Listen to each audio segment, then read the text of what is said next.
William Goldman was a screenwriter who won Academy Awards for a few movies, including All the President's Men. He knew that every good movie begins with an inciting event, one that sets the plot into motion. The protagonist of the film has to want something. And for the film to be interesting, there have to be obstacles between the character and what he or she wants. In the case of Netflix, there were quite a few of what the screenwriters call complications between the dream of Netflix and the reality. What did our guest this evening want? Well, for his company to succeed. But like all good Roadrunner cartoons or Elmer Fudd hunting Bugs Bunny, he was chasing the impossible. He worked passionately on something that few believed in and was told time and time again, even by the people who loved him, that will never work. Borrowing from the mountaineering metaphor so near and dear to his heart, our guest this evening describes the entrepreneurial journey as full of river crossings, snowfields, cliffs, dangerous animals, and lightning, which could strike at any moment. Now, with 185 million subscribers and a market capitalization of about $230 billion, you know the Netflix story every time you watch the next installment of Ozark. And like any good yarn, this story is chronicled in a phenomenal book called That Will Never Work: The Birth of Netflix and the Amazing Life of an Idea. Tonight, you will hear about it from the co-founder and Netflix's first CEO. But there is more to this book than I expected. His memoir is a love story to his dad in heaven and a love letter to his wife, Lorraine, who is here on earth with us.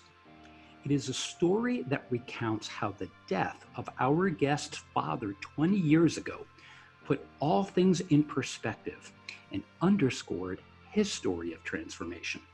It led him to evaluate what truly mattered in life, and it helped him to recalibrate his own definition of success. And what speaks powerfully to the mountaineer in me, in his conclusion, is that almost everything I learned with a backpack on. But the real clincher, through all the fame and fortune, is the one thing tonight's guest is most proud of, which may come as a surprise to our listeners. Welcome to A Climb to the Top, Stories of Transformation on Talk Radio 77 WABC. I'm Chuck Garcia, and our guest this evening, if you haven't guessed, is Marc Randolph, co-founder and the first CEO of Netflix. Marc, welcome to the show. Thanks, Chuck. That was quite an intro. I'm delighted to be here. Hope I can live up to that preamble. Well, I have to say, when I read your book, I had certain expectations, if for no other reason, because I'm a big Netflix fan, watched a lot of shows, but I didn't quite know the backstory. What I think spoke to me, given this is called A Climb to the Top and the Mountaineer in Me, when I read your book, I began to relate to you on a much more personal level than I would have ever thought. Why did you write the book, and who did you write the book for beside your dad and your wife? You know, I wrote this book 16 years after I left Netflix, so it is a good question. And I think part of it is I began to put into perspective a lot of the things we'd actually done at Netflix. And so certainly one reason is what you brought up was I don't think many people actually really knew the backstory. They knew a shorthand version. They knew the common fable, if you will, that we kind of use to communicate in a nugget what Netflix is about. But no one really knew how it went from this crazy idea that no one thought would ever work into the company that it's become. But I actually wrote it for a second reason, in some ways a more important reason, is that over the last bunch of years, you know, entrepreneurship has become fairly glorified.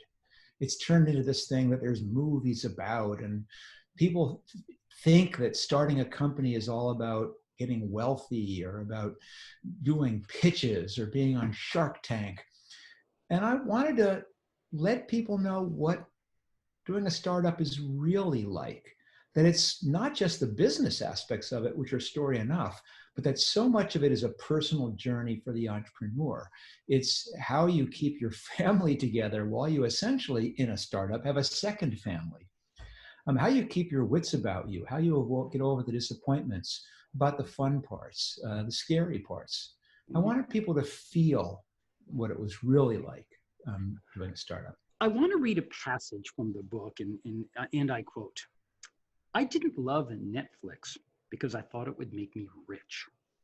I loved Netflix for the Nerf guns, the water fights, the limericks, coins in the fountain, epic argumentative battles in the conference room." It's interesting because as you began to evolve the story of Netflix, what we didn't realize is you were thinking about personalized baseball bats, personalized shampoo, anything that you could mail. Talk to our listeners about what was in your head way before Netflix, about what you set out to do. At the time, well, I had that classic genesis for wanting to do a startup, which was I was going to be fired from my previous job, which is always kind of a nice inciting event, so to speak. But I've been an entrepreneur for many, many years, so it was fairly self-evident to me I'd be doing another startup. And the question was what? And I was lucky enough that I was being fired from a company in a Silicon Valley sort of way, where they make you stick around for 6 months and they pay you and they keep vesting your stock options and they give you an office to work in, but you've got to stay around for 6 months. So it was the perfect climate to start. I was also fortunate that the company I was working for had been founded and run by a gentleman named Reed Hastings, which is Netflix's current CEO. And he also was being fired because he was no longer needed in this new merged company they were forming. And so he also kind of wanted to keep a hand in the startup game. And so it began this exercise of what are we going to do? And for me, the only thing I wanted to do was start another company and ideally have it involve selling something on the internet. I had been a direct marketing person, a junk mail king for 20 years earlier in my career. And when I saw the internet coming along, this is in 1996, I immediately recognized this was an incredibly fertile chance to do e-commerce, to sell things, to do direct marketing, but in a much more powerful way. But I had no real preconception about what I would sell. I mean, it was not as if I was a film buff, a real student of French cinema. I had very plebeian tastes. Especially then when I had young kids, I ended up watching Disney movies most of the time. So this was not a passion project. The thing I was passionate about was I loved personalization from the direct marketing thing. So it led to the things you described. One of the ideas that I pitched Reed Hastings was personalized sporting goods like baseball bats or surfboards that we could custom build to individual specs. Another one was custom shampoo, where you'd cut off a lock of your hair and mail it to us, and we'd formulate a custom blend just for you. My favorite of the ones that didn't come to be was doing custom dog food, where we formulated a custom blend for your breed, your pet's breed, their gender, activity level, climate, you name it. And then the other one we threw out there, which was even more ridiculous than shampoo or dog food, was could we do video rental by mail? Now we're getting somewhere. But there's. I love the way you opened up the book, because the author in me immediately went to see, who are you dedicating this to? You dedicated it to Lorraine, and thank you, Lorraine. I love you in spite of the fact you told me it will never work. Yet that led into the very first chapter, which I think is the best lesson for our audience about the epiphany moments. Talk to us about or lack thereof. When someone has an idea, when does it become, if ever, the epiphany moment? Yeah, it's funny you talk about epiphany moments, because there must be something, in our shared DNA that makes us want that epiphany moment, that moment where the fog lifts and it all becomes clear. That sense of, I guess, the examples I talked about, Archimedes in the bathtub, or Isaac Newton with the apple falling in his head. Right, boom. And all these stories you hear, about eBay coming from an insight about selling a Pez dispenser, or can't get a cab on New Year's Eve, and boom, there's Uber, or all these things. They're great stories, or even Netflix about a late fee in a movie, but they're just stories, because in reality, there is no epiphany moment. These ideas come slowly, and they come in little pieces, and they're contributions from one person who had a big background in personalization and direct response, but another person who'd spent their career writing algorithms, and somebody else who understood how the retail environment worked for video stores. And then maybe someone had a late fee on a movie. But it's only when you begin putting all those pieces together, little by little, something forms. And those first ideas, which seem so promising that you think of the epiphany, well, they end up, when you collide them with reality, being wrong. And it's just the beginning of this long path of innovation and iteration and experimentation that, if you're lucky, you can look back on and go, oh, I think somewhere in that cloud is where it all happened, even if I can't see the exact moment. I want to take this storyline back to your past, because there were things you immediately identified in the book that helped frame and shape who you are. And it had nothing to do with entrepreneurship. It had to do with two things: survival and climbing mountains. And as I read the book, and I saw that you were deeply influenced by your climbing experience, help our audience to understand what you did in the earlier time that led you up those mountains, and how that helped develop the mindset of the twists and turns up the mountain that lead to the success. Well, the first thing you have to know is I've always been an outdoors person. For some reason, it just has always been part of my life. Whether I was sneaking out and camping in the backyard when I was like 7 or something, due to middle school outing clubs. But I've always been someone who enjoys being out in the woods or on a mountain or in a climb. And the fortunate thing is that when I was 13 years old, my mom packed me up and sent me to Wyoming, of all places, from suburban New York, to spend a month in the mountains with an organization called NOLS, which is a National Outdoor Leadership School. And for me at the time, I thought, this is awesome. They're teaching me all these amazing skills to be safe and comfortable in the mountains. But what I was learning, unbeknownst to me in some ways, was leadership, because the model they would use is they would break us into small groups of 4 or 5, appoint one leader of the day, and say, you're in charge. And I'm 13 years old, and off you go. And at the back of the group is the instructor, an adult. But I'm making decisions. When do we leave? When do we stop? How long are our breaks? Do we go left and go over the pass, or right and go around by the river? And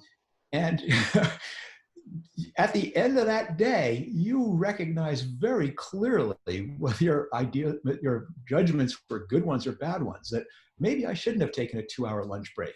Maybe I should have, when the person said he was getting a little bit of a blister, hot spot in his heel, that I should have stopped and fixed it then, rather than telling him, just tough it out. In other words, I was given real responsibility at a very young age, where my decisions had real consequences. Felt a lot like Netflix, did it not? Like every startup. Right. Like every startup. Right. And there's an advanced skill which you develop later, where you learn how to communicate with clarity and confidence to your group where you're going and why, even if internally you don't quite have the same amount of clarity and confidence you're communicating. Mm-hmm. And that works in the mountains, where you're not sure whether it's the pass or the river. It's the exact same thing in a startup. You have to bring your group along. You have to make them understand why you're going the way you're going. You have to believe in what you're doing. You've got to evaluate the strength of your team. You've got to get the most from everybody. You've got to be situationally aware. I could be talking about leading a climb. I could be talking about doing a startup.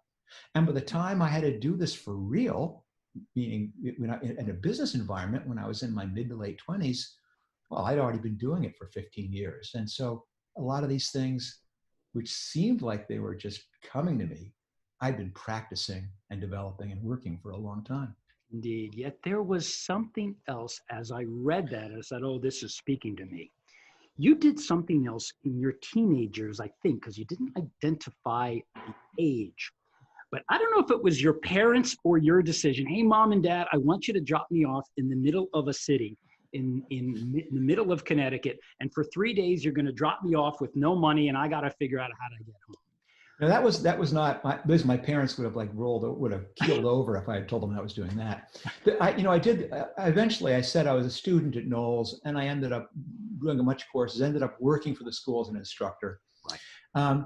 But every summer, I'd spend 1 month working for somebody else, which was called the Wilderness School, and it was. I'm not sure what the right term for it. A school for disadvantaged youth, maybe, or adjudicated youth, or hoods in the woods. You can pick your whatever name that for it these days. Yeah. But what we were doing was taking kids out of these urban environments and plunking them down in the wilderness as a chance to realize that their self limits were artificial. They could do more than they thought they could.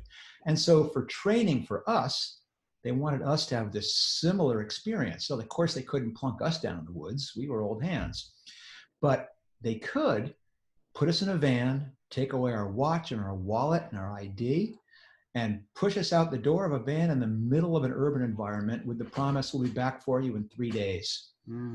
And do in some ways a urban survival.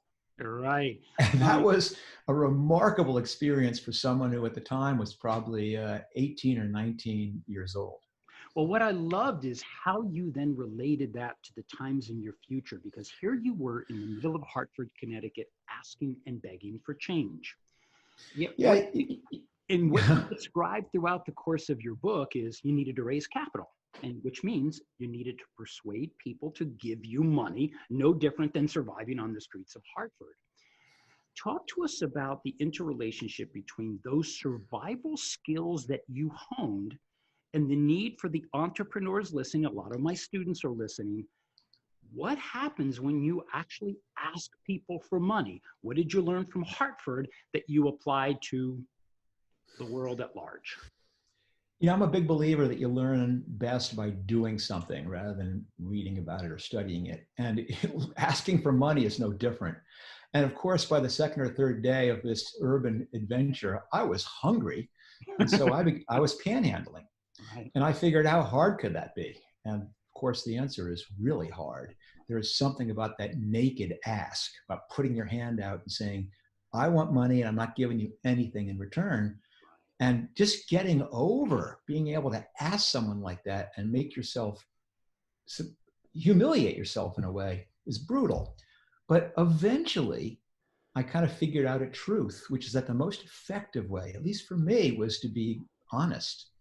No BS stories, just I'm hungry, because my words would match my appearance. They could tell I needed this money, and they could see that I was in fact hungry. And once you have panhandled for 25 cents on the streets of Hartford, Connecticut, that going and asking for $25,000 or $250,000, that's pretty easy. That's pretty easy. You're listening to A Climb to the Top, Stories of Transformation on Talk Radio 77 WABC. I'm Chuck Garcia, and my guest this evening is Marc Randolph, co-founder and the first CEO of Netflix. Marc, as you thought about your past, as I was reading the book, I kept bringing your past into what was described in the present. And here you are, you have taken away all those other ideas, and now you are developing Netflix. But a lot of things happened on the way to that IPO. Can you describe to our listeners the organization at 10 people, 100 people, 1,000 people, etc., what you in particular had to do to adjust to the changing circumstances of both what you talk about always being on the brink of success and failure? How did you manage yourself and others throughout that growth? Well, that's a good question, because it's one of the hardest challenges of growing a company is that each time you scale, and you are giving me logarithmic jumps here, you change everything. It's not just more people, it's a whole different structure. When there's 10 people, it's pretty easy to know what everyone's doing at any time, even without asking them. You don't need status reports, you can overhear them. And for the most part, you've hired people at that stage where there's 10 people where you completely trust their judgment and their initiative and their alignment with you. And the challenge is as you go from 10 to 100, that doesn't work anymore. Not only do you not know what's going on, you may not even know these people. And especially when it gets to 1,000. But it turns out that there is this magnetic field that does keep people aligned, that does allow an organization to function as if it's still following its founders' ideals and objectives and strategies. And it's really a culture.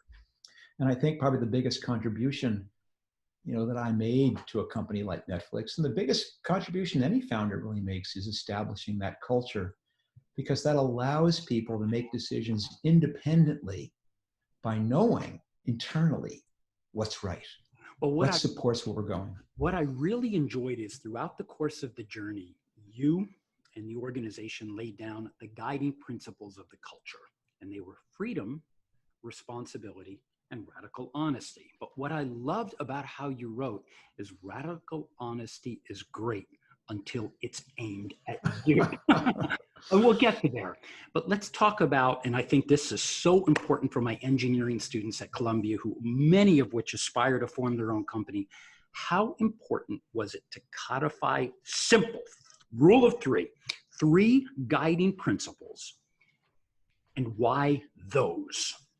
So first of all, I gotta make clear, they're never really codified, because culture, at least in my belief, is not something you say or write down or carve in the cornerstone of your building. It's what you do. Right. That is what people pay attention to. That is what they model on.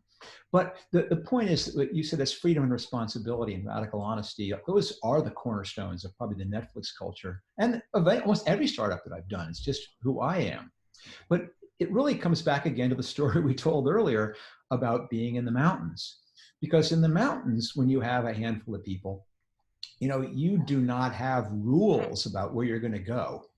You basically go, I can see the mountain over there, and I have a rough idea of the route, but I have no idea, because I can't see it from here, how fast the river's running, and whether I can cross here, or whether I've got to go a mile upstream, whether I can go up the face because it's too cliffy, or go around, or maybe we split up.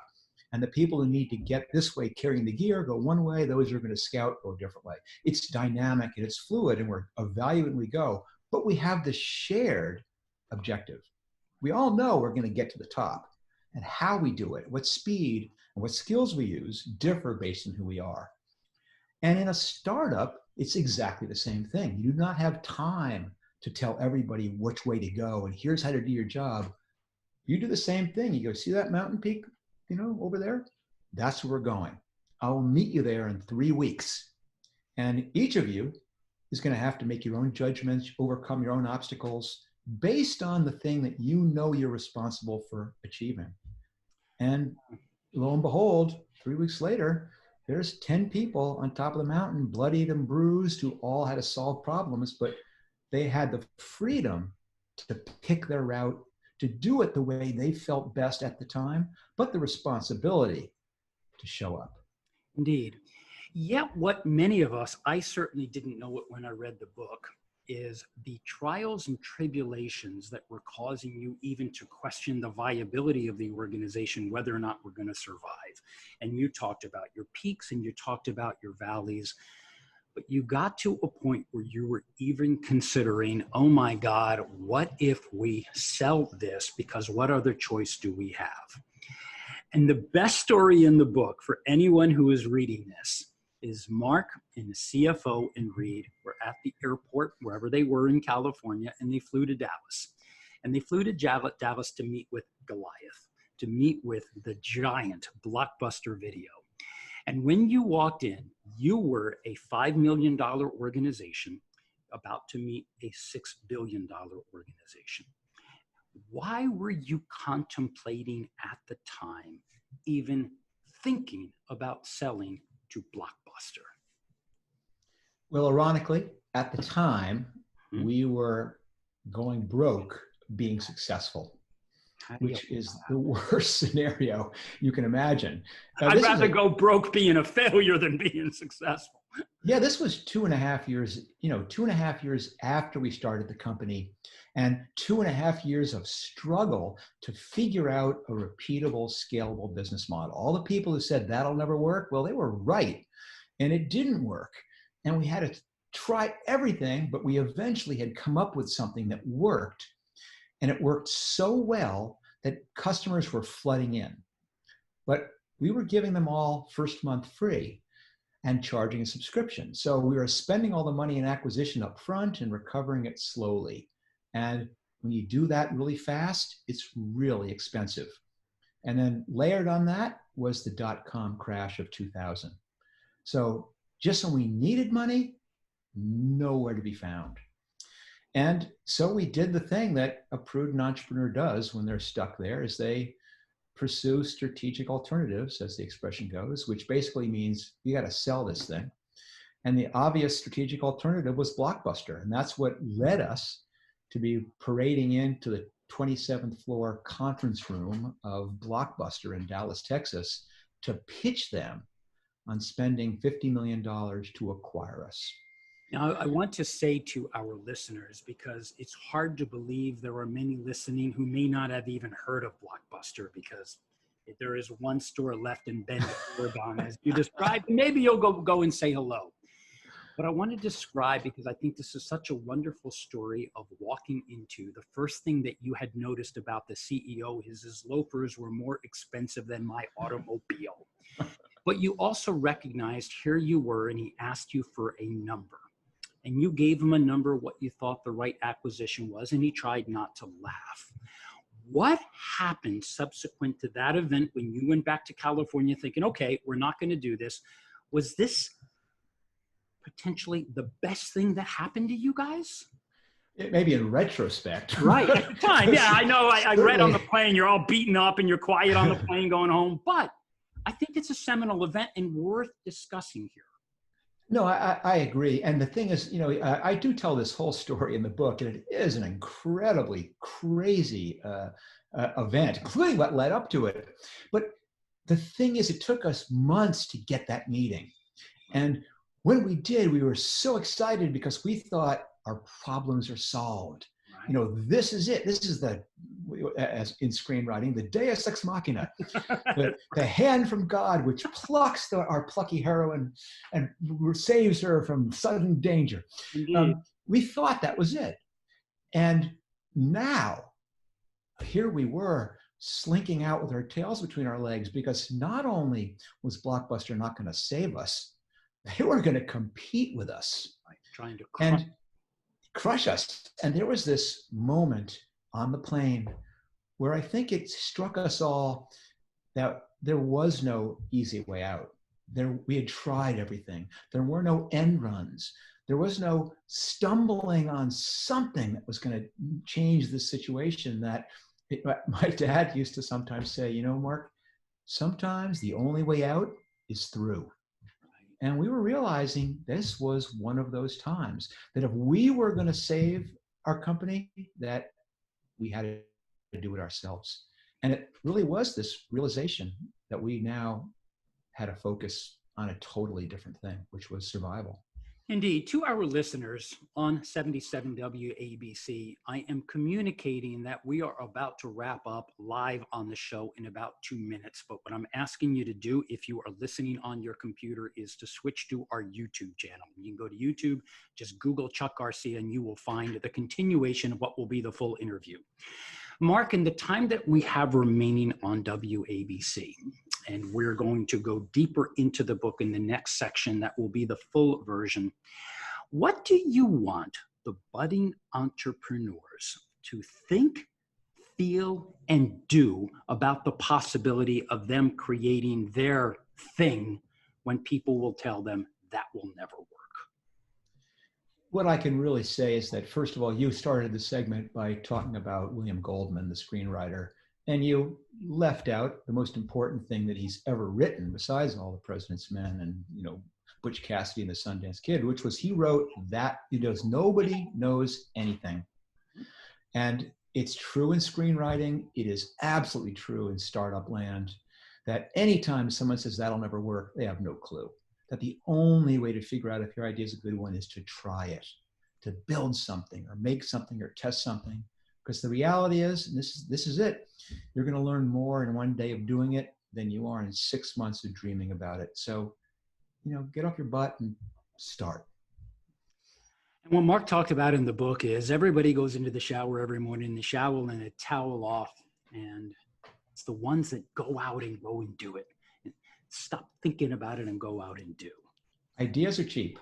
It's action that counts. And the really successful entrepreneurs are the ones who, not the ones who have great ideas, it's the people who start the process of figuring out why their idea is a bad one and then being persistent enough to keep trying things until they eventually figure it out. Well, for those of you that are listening, we are signing off here. Marc, thank you very much for coming on to A Climb to the Top on Talk Radio 77 WABC. It's great to have you here. Thank you, Chuck. Been a pleasure to be with you. Same here. And we are just going to hang on here. We're going to keep recording. So we're going to edit that off. How are we doing so far?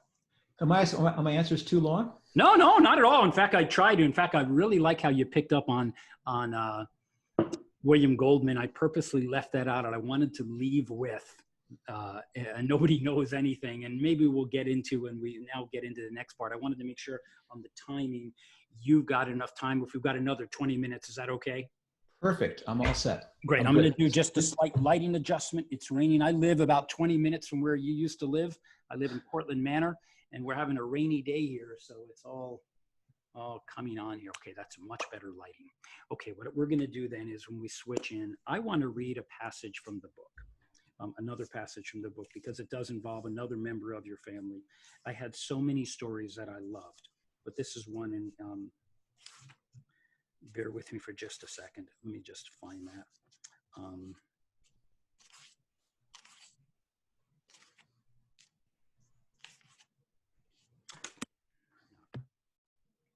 Okay, here we are. We're just going to now, Chris, when you're editing here, we're going to pick up.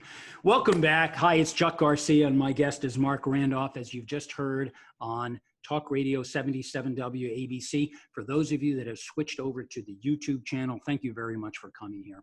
Marc, I want to explore a couple things, because I said at the onset, I didn't expect your book to pay homage to your dad, which to my dad, I lost at 56.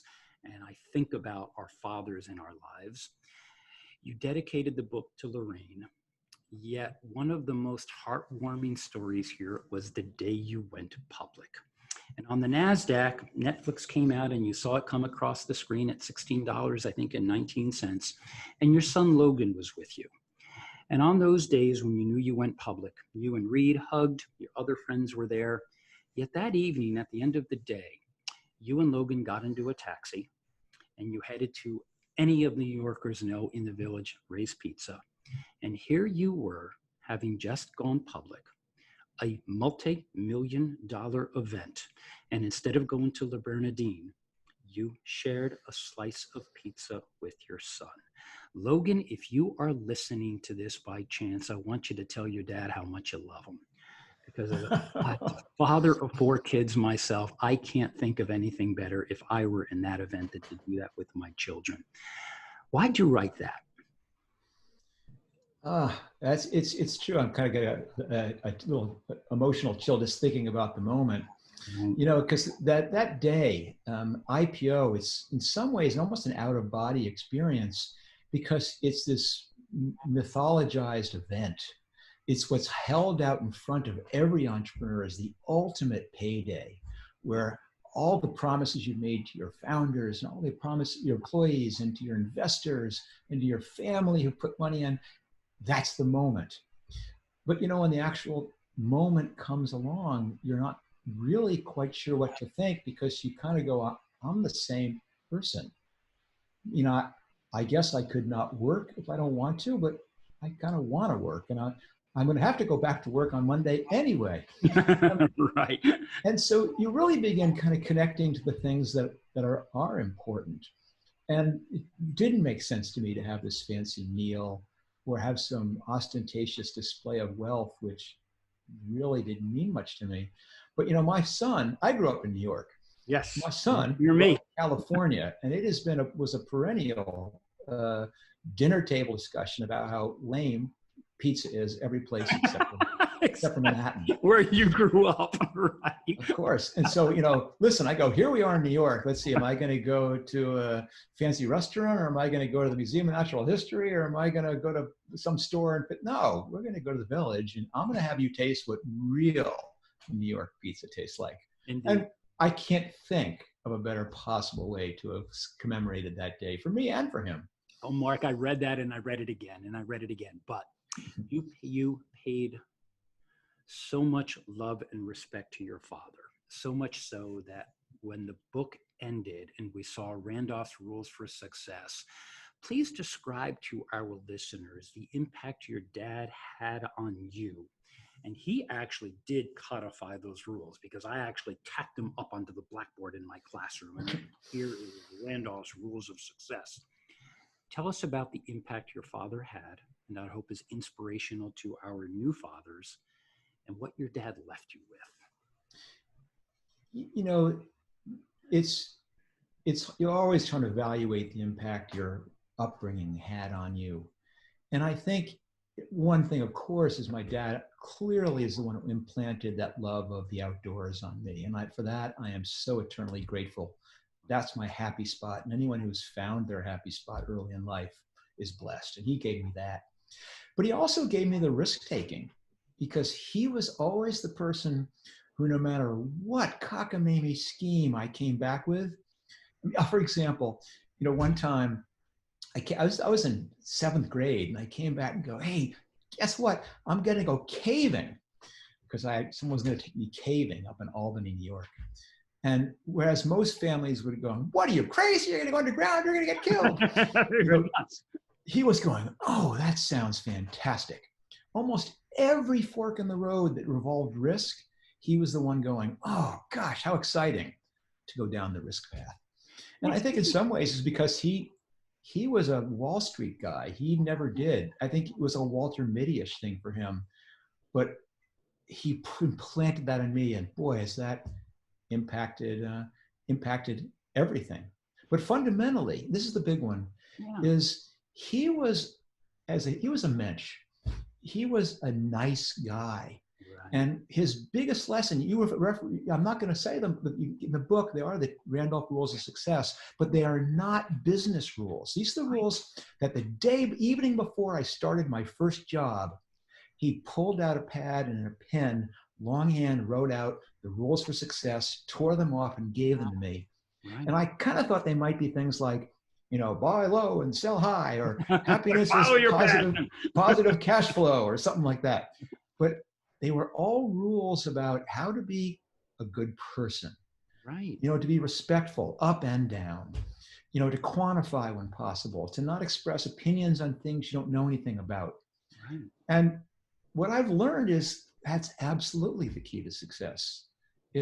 You can be a decent person. You can have all these things in your life, but it's not about being a hard ass. It's not about being mean. It's not about money first. That you can be a decent person. And that is the fundamental lesson, I think, that I'm so grateful he gave to me. Well, what I really wanted to open with, and I'm glad I did, is it helped you to recalibrate your definition of success. Because so many of the budding entrepreneurs talk about money and growth and just forget everything else. But you didn't. Because the love letter in this book to the people who you loved and who loved you back really helped keep you grounded on what success meant to you. And I hope to our listeners, you find inspiration in that, because Marc strove to find the balance to be able to define success on his terms that could not have come without the love from the people in his life, including your mom. And I want to relate a story. and I'd like you, Mark, to pick up on this, is you needed some money in Netflix. And your mom had started a real estate business in Westchester County. Now, you had panhandled on the streets of Hartford. So you figured, what the heck? I've learned all of these skills. You went to your mom and you said, Mom, I got to ask. I need something. Relate that story, because I think that. Well, it's one thing pitching investors. It's one thing but pitching your mom. Right. And in some ways, it was this ritual, this kabuki theater, where we all had these time-honored roles to play. And of course, it really did. It brought me back to being, a kid and tugging on my mom's sleeve and going, "Can I have 25 cents to buy French fries at the snack bar?" It's at this time. You didn't stop being the little boy asking mom for something. You can't help it. And I know that, we had to go through the act. I had to pitch her, show her the slides, talk her through the economics. And I'm sure she's going, "What? Oh, this is ridiculous," in her mind. But she knows she's going to have to invest. I know eventually she's going to say yes. But we still go through the whole thing. But there's the great part, is she did eventually write a check for $25,000. And this was before we had anything. Ground zero. And I'm sure she thought to herself, "I am never going to see that money again." Indeed. And we even had a joke, and she goes, when this pays off, I'm going to buy a big apartment on the Upper East Side, Manhattan, for myself. And she did. And she did. That was it. There's some fun things about when the success does hit, and having the people who believed in you at the very beginning, have it pay off for them. That's an incredible feeling. Yeah. I want to finish up then with a lesson in the book that I thought, to me, as it related to the business portion of what you built, was incredibly important. And let me provide some context. I don't know if society has changed, but a lot of people want to be perfect at everything. They want to double minor and triple major, and they want to do everything all the time, and they want to be all things to all people. But you described something in the book that I read and reread called the Canada Principle. As you were contemplating about, do we expand? What do we do? Can you talk about the importance of the Canada Principle as it relates to staying in your lane and moving up the mountain one step at a time? One of the questions I get most frequently is, what do most entrepreneurs do wrong? What makes startups go off the rails? And it's because people try and do everything. And the reality is, in a startup where everything is on fire, there's way more to fix than you have time or resources to fix, not to mention the initiatives you want. You quickly realize that it's better to take all my attention and put it on one or two things and ignore the rest. And if I pick wisely, it'll make the rest go away. And we call that Netflix the Canada Principle, because early on, everyone's saying, we should be in Canada. We were only in the United States. This is back when our business was mailing DVDs to people. And people said, it's easy. It's a 10% bump, because 10%, that's what the size of the market, of the Canadian market. And it didn't take a lot of analysis to go, what seems like low-hanging fruit is not low-hanging fruit at all. I mean, it's different currency. You have different rights for the content. You have different language spoken in different parts of Canada. And you do the math and you go, yeah, I get 10% more revenue perhaps, but the effort, if I took that same effort and applied it to my core business, it would return way more than a 10% bump. And that was the reminder that we had to stick to our knitting, stay focused on the most important thing. And it's not always easy. I mean, for example, in the UK, they launched a Netflix clone. And of course, some people in the organization are running around, we've got to do something before they get a foothold. And you've got to go, no, as you said, stay in your lane. We're much, much better putting the effort we require to do an international operation on making our US one stronger and better and learning. There'll be a time, and we'll be so much better prepared to take that on then. That's the Canada Principle, and it applies to everybody. Yeah, and I suspect as it was, I don't know if it was as explicit in the book, but part of your power, your road to success was resisting the impulse to do too much in a world you weren't exactly sure what it is we were supposed to do. Did it feel that way? Yeah, because I loved reading it that way, because it's like, oh, I love the way you described it. Oh, do we do this? Do we do that? I don't know. We'll just try. But in the end, Yeah, by your very nature, you have a startup, you have no clue. You're doing something no one's done before. You right. really don't have these guideposts to know what it should look like. But you have the discipline to say, here's what we're going to try this week. And you put everything you've got, and without getting married to it. Because if the results don't come back the way you've got to be able to say, abandon that, put it away. I know we did work on it, throw it away. Now we're doing something different. And you do that week after week for years at a time. But that, in its twisted way, is what is so fun about being an entrepreneur. What we want to leave our audience with is, when I opened up, the thing that you are most proud of. And when I read the book, and I have the book in my hand, and I closed the book and I put it on my heart, and I said, oh my God, spoken like a loving dad, spoken like a loving son, like a generous, kind sort who loves the people who love you back. Share, if you would, Marc, what was the thing that made you most proud? Yeah, I talked about what I got from my father, and part of it was where I grew up, and I grew up in a very affluent community in the suburbs of New York City, and surrounded by rich, powerful people who, a lot of them, were miserable. And so in many ways, the gift that I was given was this realization that being rich and powerful is not the same thing as being happy. And I kind of quickly glommed onto the fact that if I was going to do this, I had to pay attention to the things that were important, and which was my family, which was my friends, which was my being outdoors. And I kind of vowed early on that I was not going to be this entrepreneur who was on his sixth company, but also on his sixth wife.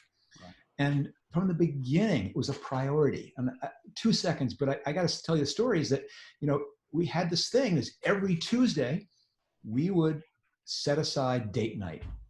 No excuses. I would leave the office at 5 sharp. If there was a crisis, well, damn it, we're going to solve it by 5. If you've got to talk to me, we're going to talk on the way to the car.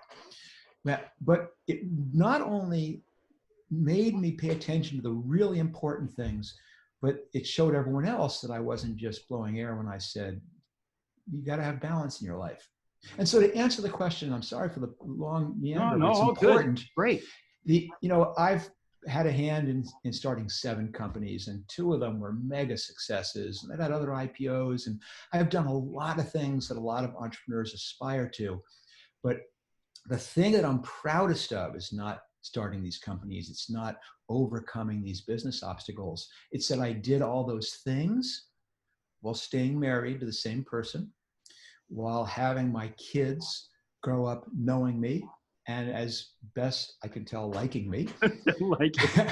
And that I've done so also while feeding myself the things that I know are important, getting out and doing backcountry skiing or mountain biking or surfing, and still having time to build what I think were important companies. And that balance, that a focus on family, friends, and your personal interest, that is what I'm proud of. And it sounds like the apple didn't fall far from the tree, because your daughter is now in Knowles, is she not, or she was? Yeah, she's a Knowles instructor, right? She is my outdoors buddy. I mean, she has this passion that's even deeper than mine, which is such a wonderful. To what degree I gave her that gift, I'm delighted. But all of my kids are outdoorsy, and I got to tell you that there's nothing like surfing with your kids, where you're all out in not the on water. A mountain, you're on the water. Any of those things. We did this trip just about a month, 6 weeks ago. Myself, all 3 of my kids went backpacking together for 4 days. Ah, cool. Doesn't get better than that. Wow, that's fantastic. And then we're going to finish up. You wrote the book, you wanted distance from the time the events occurred, that Netflix has certainly come a long way, but everybody knows that story. I want us to tell the story that hasn't been told. What have you been doing? Because it sounds like you're working again in the service of others. What, Well, what did you then do, and what are you doing now if it changed? well, Netflix was startup number 6, and when that was done, when I left Netflix, uh, I did not want to start another company. I had a lot of other projects I wanted to do. I wanted to have more time, but there was no way I'm going to give up being an entrepreneur. That's part of me. I can't stop. And so I kind of quickly realized that there was a way to do that where I could mentor other early stage entrepreneurs and hopefully give them the same success that I had. But this was not altruistic. This was my chance that I could get that same thing I cherished as an entrepreneur, where you sit around the table with really smart people and solve really cool problems. And I could do that with their problems. And even better, I could get up and leave at 5 o'clock, and then they'd have to stay up all night solving the problems. But the other last thing I'll leave you with here is that, one of the reasons I wrote That Will Never Work is this realization that all of these same tips and tricks and secrets that I've learned over 40 years as an entrepreneur are not just business tips and tricks. They're the tricks that anybody with an idea or a dream or a challenge can use to make their dream come true. And so now I try and spend my time teaching, writing, speaking, letting people know that if they have an idea, that you can make your idea real, that there's very, very concrete things you can do to get started and ultimately make progress. Yeah, indeed. And I think to our listeners here, I would highly recommend to my students, you will be reading this. But if you are not assigned the book, the thing I loved most, Mark, about this book, as we opened up, it was a love story. And when do you see somebody writing a book that led you to an IPO where many people would close the book and call it a day and look what I've done? But you took a very different approach, and I read a book that I didn't expect. So first, thank you for coming onto the show. Second, thank you for writing the book. It was absolutely wonderful. And when I've read every leadership book, I think known to man, and I read this book, this was a different approach. I gotta ask, is this the book you intended to write? No, of course. Right. As you you know, were writing it, where did Logan and Hunter and Morgan and Lorraine and your mom and your dad, that to me is what this book was about. Where did they begin to filter into this? at first, this was a self-help book. In fact, the proposal I made to publishers was the self-help book, which was here's all the tips and tricks you can use to make your idea come true. Right. But of course, as you begin writing and it's a process. You begin graphing out on whiteboards and you put the stories and you're connecting the dots and seeing the themes. It's so amazing how things reveal themselves to you that you did not know were there. Right. These influences, what was right, what was wrong. You begin thinking about what was this contribution? It's a remarkable inner journey. And what became very clear is how much I owed to people. Yes, to my family, yes, to my friends, yes, to my coworkers, that this was not about me. This is about a lot of people. And I really wanted to make sure that came across. And I don't want to dismiss Reed because Yeah. at the end of the book, and we didn't talk, he's doing fine, it seems like. But at the end of the book, Reed was brutally honest with you. And when you described that he actually, in telling you you're not the complete CEO, you're relying too much on the board. Oh, and while you're at it, I'm going to take a bunch of shares that were given to you and I'm going to give them to me. And you went home and Lorraine said, you got to be kidding me. No way. She flipped out. But you did pay respect to your friendship and the impact, because what was great about the book was the left brain, right brain, the analytical side. The Reed was the math guy. You were the customer service guy. And you need the left and the right in order to balance the ship. Did you know you two were going to do it that way, or did that just happen organically? Oh, I knew we'd do it that way. From the minute I met him, Right. there was a connection. And it's a left brain, right brain. It was we knew, both of us knew that the sum of the parts was, the whole was bigger than the sum of the parts, or however that expression goes. Right. Because it was for any startup, usually a two-person team is a more stable configuration, but especially for Reed and I. Right. And we shared these cultural things. And it was so remarkably wonderful having a chance to work with him. He's a genius. He's a brilliant, incredible entrepreneur. But I think what a gift. It lays the foundation of everything you described about, rather than just hiring people who do what you do. Because I think a lot of the entrepreneurs and people that come to me looking for advice, they want to hire people like them. And your point was, no, you got it backwards. Go find the people that you can build around, because you need all of those talents, not just yours. No, I mean, certainly we spend a lot of time these days culturally talking about diversity, but diversity isn't just gender, and it isn't just skin color, and it isn't just where you grew up. Diversity means diversity of opinion, diversity of thought, diversity of thought process. And that's the most valuable thing you can have. But you've got to pair it with an atmosphere where you can argue, where you can disagree, where you can air those differences in a way that allows all these perspectives to be considered. And that was the beauty, I think, of the relationship that I had with Reed and the culture we built for everyone. We had a lot of people who were very smart, very opinionated, very, very different insights, but also created a culture where all those things could be tolerated and shared and appreciated, and ultimately way, way better judgments come out of that. Indeed. And now as we conclude here and you look at where Netflix is today, is this where you would have expected it to end up? Oh, never.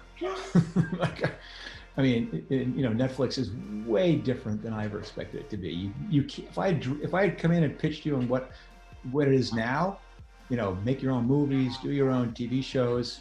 If I had told you there's going to be a thing called Netflix and chill, I mean, you would have had me committed. So you can't make that up. You can't make that up. Well, Marc, thank you so much. I'm gonna shut the recorder off and I want to chat for just a second. But to all of our listeners, thank you as always for tuning in. We love hearing from you. Follow us on Instagram. You can always reach out to me on chuckgarcia.com. Let us know what you think of the show. If you have any ideas or you have any guests that you think want to come on. This is all about your transformation, about climbing to the top of your proverbial mountain and bringing on great guests like Marc, who I hope can inspire and provoke a change in your own transformation. So Marc, thank you so much for coming on to the show. It was a pleasure to collaborate with you. Oh, thanks, Chuck. This was really fun.